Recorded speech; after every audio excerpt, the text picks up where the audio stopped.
In this video, we are going to show you the summary of Jane Eyre by Charlotte Brontë. So let's start. Jane Eyre is one of the greatest novels in English literature. It is a story of a young orphan girl who struggles against loneliness, poverty, cruelty, and injustice while searching for love, independence, and self-respect. Set in 19th century England, the novel follows Jane from her difficult childhood to adulthood, showing how her courage, honesty, and determination help her overcome every hardship. Throughout the story, Jane refuses to sacrifice her principles, even when doing so would bring her happiness, making her one of literature's most admired heroines. The story begins with Jane Eyre as a 10-year-old orphan living at Gateshead Hall with her wealthy aunt, Mrs. Reed. Although Mrs. Reed had promised Jane's late uncle that she would care for the child, she never truly accepts her. Instead, Jane is treated as an unwanted burden. Mrs. Reed's 3 children, John, Eliza, and Georgiana, also mistreat her, especially John, who bullies and physically attacks her whenever he wishes. One day, after defending herself against John's cruelty, Jane is punished by being locked inside the Red Room, the room where her late uncle died years earlier. Alone in the dark room, Jane becomes terrified. She imagines seeing supernatural figures and eventually faints from fear. The experience leaves a deep emotional scar and becomes one of the defining memories of her childhood. After realizing that Jane cannot remain at Gateshead Hall, Mrs. Reed sends her away to Lowood Institution, a charity school for orphan girls. Jane hopes life will improve, but Lowood proves to be another place of hardship. The school is cold, poorly supplied, and run by the strict and hypocritical Mr. Brocklehurst, who believes children should suffer in order to become humble Christians.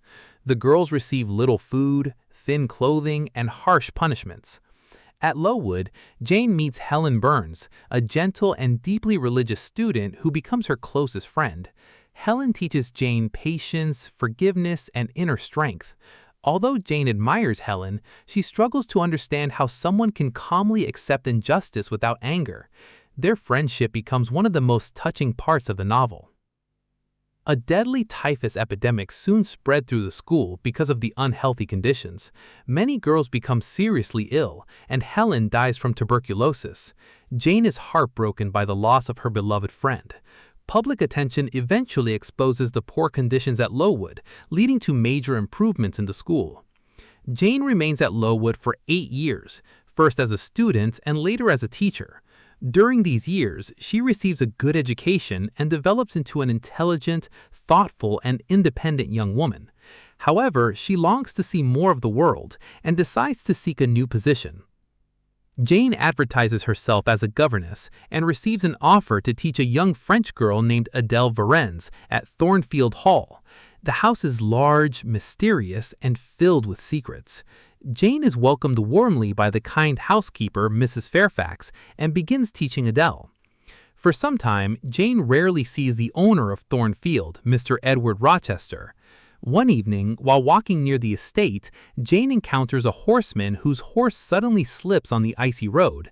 She helps the injured stranger, later discovering that he is Mr. Rochester himself. Rochester is unlike anyone Jane has ever known. He is older than Jane, intelligent, sometimes harsh, and often mysterious. He is not conventionally handsome, but Jane is fascinated by his strong personality and sharp mind. Rochester, in turn, becomes impressed by Jane's honesty, intelligence, and quiet confidence. Unlike many people, Jane is never afraid to speak truthfully to him. As Jane settles into life at Thornfield Hall, strange events begin to occur. She frequently hears mysterious laughter echoing through the halls late at night. One evening, she discovers that someone has entered Rochester's bedroom and set it on fire while he slept. Jane wakes him just in time, and together they extinguish the flames. Rochester asked her to keep the incident secret, explaining only that one of the servants is responsible. Although Jane accepts his explanation, she senses that something is deeply wrong inside the house. Later, Rochester invites several wealthy guests to Thornfield, including the beautiful and fashionable Blanche Ingram. Everyone assumes Rochester intends to marry Blanche because she is attractive and belongs to a wealthy family.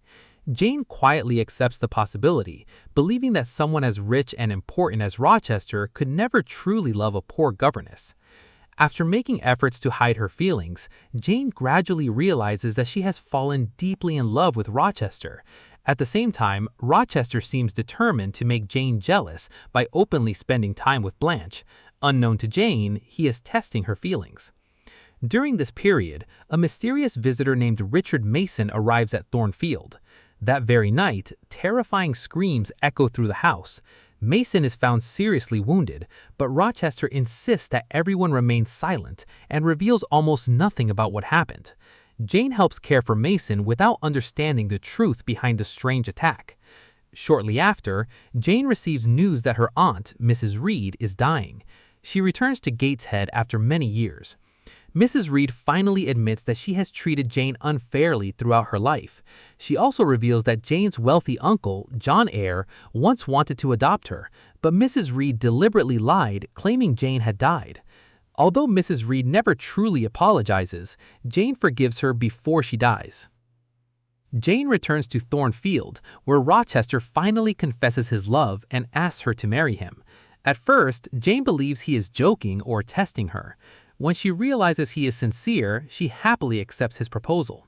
For the first time in her life, Jane feels that she has found both love and a true home. Their happiness, however, is short-lived.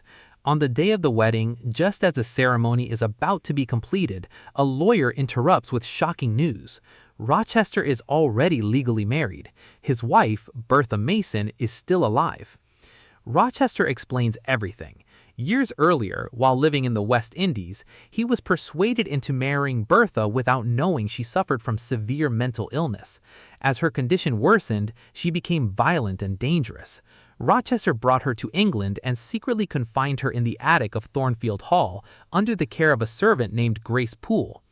Bertha was responsible for the mysterious laughter, the fire in Rochester's bedroom, and the attack on Richard Mason, who was her brother. Although Rochester begs Jane to stay with him and live together outside England, Jane refuses. She loves Rochester deeply, but she cannot violate her own principles. Believing that self-respect is more important than personal happiness, she leaves Thornfield alone before dawn without telling anyone. Jane wanders through the countryside with almost no money. Hungry, exhausted, and homeless, she nearly dies before being rescued by 3 siblings, St. John Rivers and his sisters Diana and Mary. They kindly care for Jane until she regains her strength. Jane eventually becomes a village schoolteacher. She grows close to the Rivers family and later discovers through unexpected circumstances that they are actually her cousins. Even more surprising, she learns that her uncle John Eyre has died and left her a large fortune. Instead of keeping all the money herself, Jane divides the inheritance equally among herself and her newfound cousins, strengthening their family bond. St. John Rivers is a devoted clergyman with strong religious beliefs. He plans to become a missionary in India and asks Jane to marry him and accompany him. Although she respects him greatly, she realizes that he does not love her romantically. He simply sees her as a suitable partner for his work. Jane refuses because she cannot marry without love. One night, Jane believes she hears Rochester's voice calling her name across the distance. Feeling that something has happened, she decides to return to Thornfield. When she arrives, she discovers that Thornfield Hall has been destroyed by a terrible fire. Bertha Mason had escaped from the attic, set the house on fire, and climbed onto the roof. Despite Rochester's efforts to save everyone, Bertha jumped to her death. During the rescue, Rochester lost one hand and was blinded.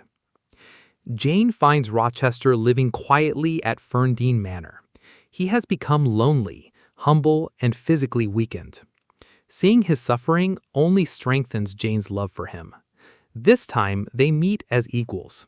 Jane is financially independent, confident, and free to choose her own future. Jane and Rochester marry at last. Their marriage is built not on wealth or social status, but on mutual respect, honesty, and genuine love. After some years, Rochester gradually regains partial sight, allowing him to see Jane and their young son. The novel ends peacefully. Jane reflects on her long journey from lonely orphan to happy wife and mother.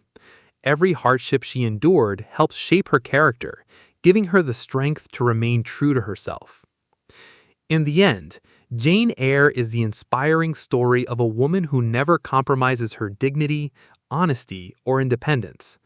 Through love, loss, hardship, and perseverance, Charlotte Brontë shows that true happiness comes not from wealth or social position, but from integrity, self-respect, and the courage to remain faithful to one's principles. The novel remains one of the greatest classics of English literature because of its unforgettable heroine and its timeless message about love, equality, and personal strength.